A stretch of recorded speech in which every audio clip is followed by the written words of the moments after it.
Hey guys, Mia here with Creative Business Build, and in today's video I wanted to talk about the things I've learned from a lesson from Chase Jarvis.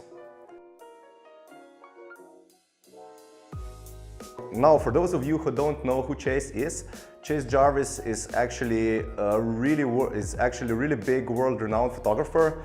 He's famous for his work from some sports companies like Red Bull and stuff like that. And he's also an all-around very cool guy who doesn't have problems sharing the lessons he's learned from other people and his creative peers. So let's get into the lesson. What Chase is actually saying is about positioning yourself and prices and pricing yourself. And basically he's talking from a photographer's standpoint of view, but these principles actually apply to the complete freelance and creative industry. So it doesn't matter if you're a graphic designer, an illustrator, or a motion artist, or an animator. You can basically use these principles to help you become better at what you do and basically position yourself better, so you'll be getting better projects and better prices basically on your project. So what is Chase actually saying?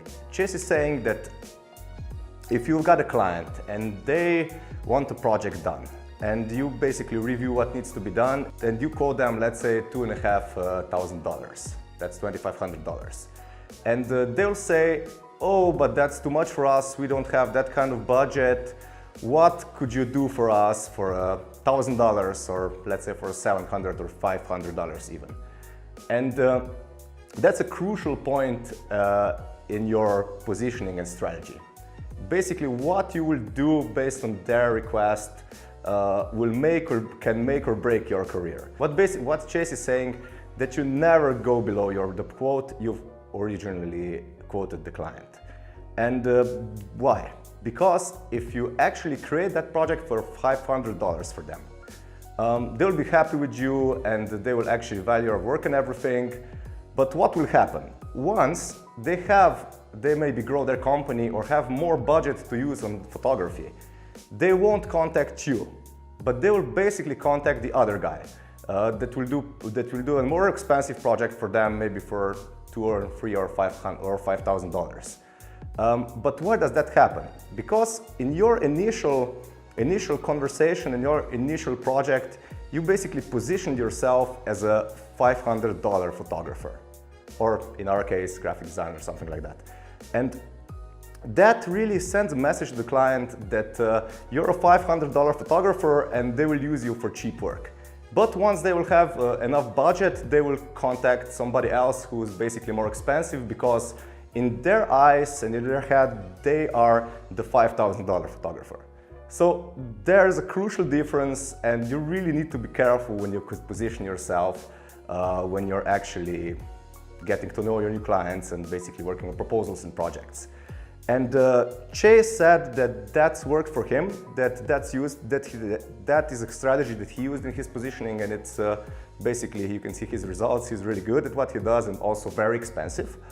And I've seen this all over the place, because once people have enough budget, they won't contact the cheap guy because they think that for more money they're getting more quality, which isn't necessarily the case. There are some guys who work really cheaply, and they basically do really high quality work, and there are also, on the other hand, guys or people who are really expensive and don't deliver that much quality, but through time they've positioned themselves as expensive creative people, and they basically get more expensive projects to do.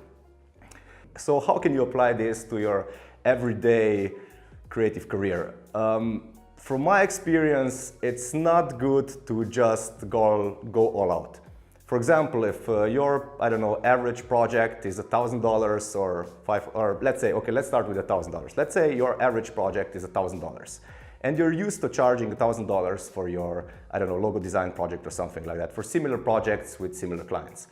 And if you just go and say, okay, now I'll charge, I don't know, $2,500 for the same work, it usually doesn't work. It might work with some clients, but a lot of clients will say no, especially the ones that are used to working with you at the rates you've actually set them up. So It's also different because probably, at least for me when I was starting out, and for a lot of people that I know, they're uncomfortable setting their prices that high. So raise your prices to the level that you're still comfortable working with. For example, if you're working on projects on for $1,000, maybe increase your prices to $1,500 for starters and build from there. And you'll find that if you raise your prices a little bit for every next project, you'll become more and more comfortable working for those bigger rates.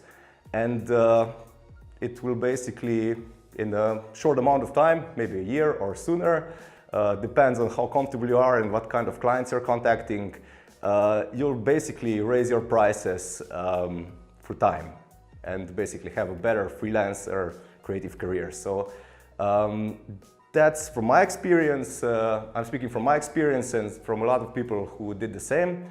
So I hope you found this video helpful. If you have any experiences regarding this topic, feel free to share them in the comments below or leave me a question. I'll do my best to answer it to the best of my ability.